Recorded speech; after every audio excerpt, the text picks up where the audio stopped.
W Group is riding on the e-commerce wave here. Since the pandemic started, you are at least expanding your warehouse and industrial space. Has this always been in the pipeline, or was this something that was born out of the pandemic? And what are your targets here, and where at least are you going to source funding? Yeah, as a brief background of our company, W Landmark Inc., we are a boutique real estate developer in BGC. Mostly commercial buildings, offices, and a little retail space. My family started in the seaweed business back in 1969. They started as traders of different aqua resources and eventually discovered that seaweeds that we have in abundance here in our country had several uses. So they researched and discovered how to process the raw material into karaginan, which is a food additive used in food, meat products, pharmaceuticals, to name a few. We export 90% of our finished goods, so this is a big dollar earner for the country. During the great financial crisis in the US back in 2009, the dollar became very weak, so our exports suffered. We needed something that will balance our revenues.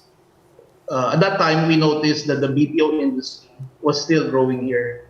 Despite the crisis, or because of the crisis, we found out that US companies outsource more of their backroom operations to the Philippines. So we looked at the opportunity to provide them with office spaces. We started our first building in BGC, which was an 8-story building, and we were able to lease it out in 6 months. So this gave us the courage to develop more buildings. Currently, we have 6 buildings in BGC with a total area of 147,000 square meters, and the 7th one in the pipeline with a leasable area of 22,000 square meters. Hopefully, we are set to ground break within the first half of this year. We are proud to say that we have a roster of multinational tenants that have trusted us to be their partners in the Philippines. To name a few of them, we have Citibank, Google, Cardinal Health, Willis Towers Watson, Japan Tobacco, Huawei, Bosch, and some of our local tenants. We have Globe, GCash, which everyone is familiar with. Right. Team Energy also, which is the biggest power producer in Luzon. All right, Sir Norman, just to focus specifically here regarding your plans for warehousing and in the industrial space, what exactly are you setting your sights on? I mean, what are the targets here? What's in the pipeline? Do you have any specific schedule in mind and any specific location by which you at least plan to establish your warehousing and industrial space? Yeah. Right now, we are looking to expand in the logistics warehouse space. The last 2 years, we have seen the explosion of online shopping, food deliveries, and e-commerce and the like. We feel that this will further grow and become part of the new normal. So we see this as an opportunity to provide these companies with the facilities that they need. We have started with a distribution center for Nestle in San Manuel, Tarlac. And we're looking at areas in Pampanga, Clark, Bataan, Laguna, and Batangas for possible areas of expansion. Sir, I'll jump in and ask you about those areas. Why are you targeting Pampanga, Batangas, Laguna, Tarlac, Batangas? I've mentioned Batangas, but why target these places? And why not, focus expansion on BGC, where you've already well established the central business districts, or possibly Visayas and Mindanao, which also have some booming real estate?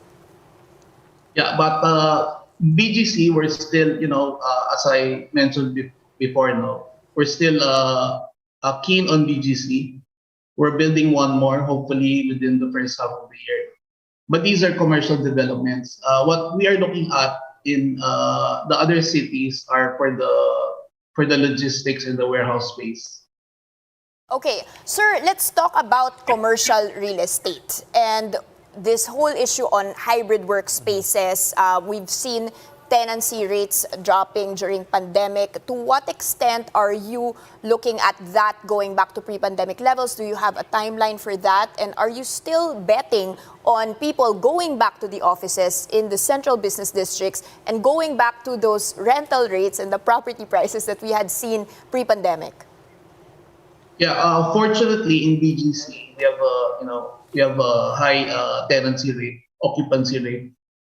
Despite the work from home, I think the tenants that we have understand that they still need the office, even if they do Zoom or online meetings. They still need the infrastructure that they have in their offices.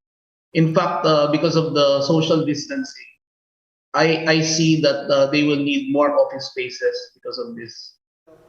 Okay, understood, sir. And still on the topic of office spaces, you are looking at issuing a REIT.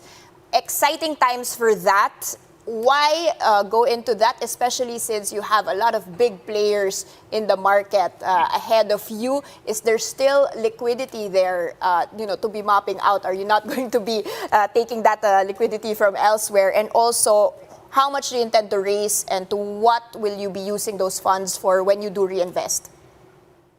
We're actually looking at all avenues for capital raising and fund sources. So REIT is one of them. I think the REIT here in the Philippines has been successful.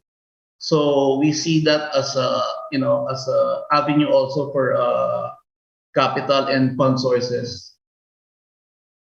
Now, given that as well, sir, what's your outlook here for the rest of the year, especially now, given the current context that we're in? You have Metro Manila and several other areas in the Philippines already de-escalating to alert level 1. So how bullish are you about W Group this year?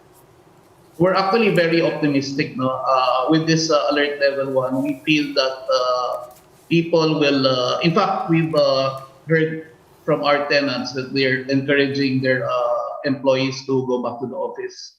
So this will help a lot of the retail, also the other spaces as well, no? Not only retail.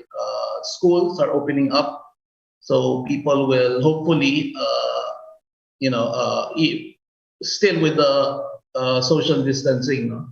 But I think people will now be encouraged to go out and spend.